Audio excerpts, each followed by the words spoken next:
নিঃস্ব অবস্থায় কি দোয়া করতে পারেন একজন মানুষ, এই দোয়াটা শিখে নেন, ইনশাআল্লাহ আপনার জীবনের সমস্ত সংকট কেটে যাবে ইনশাআল্লাহ। আমি নিজেও এই দোয়াটা বেশি বেশি করার চেষ্টা করি।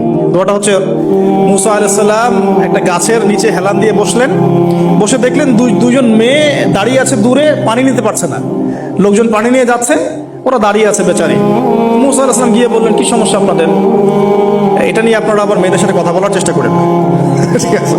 তো মাহারাম গায়রা মাহারাম মেনে চলেন। তারা বললেন যে আমাদের বাবা অনেক বৃদ্ধ মানুষ, আমরা পানি নিতে পারি না যতক্ষণ না আমাদের কম পানি নিয়ে চলে যায়। মুসা আলাইহিস সালাম তখন একটু বললাম না, ফিজিক্যালি খুব স্ট্রং ছিলেন, থাকে না বডি বিল্ডার, সামনে গিয়ে কথা বলে সরব পানি নিতে দাও, তখন মানুষ একটু মূল্যায়ন করে না। তো মুসা আলাইহিস সালাম এভাবে পানি নিয়ে দিলেন এবং বাছুরদেরকে পানি পান করালেন, করিয়ে গাছের নিচে এসে বসে আছেন।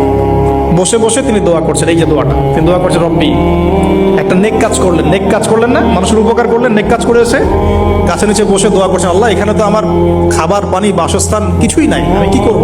রব্বি ইন্নী লিমা আনজালতা ইলাইয়া মিন খায়রিন ফাকির। অর্থ হচ্ছে, হে আল্লাহ, তুমি তোমার পক্ষ থেকে আমার উপরে যে নেয়ামতগুলো দিবে, আমি এর জন্য ফকির হয়ে বসে আছি।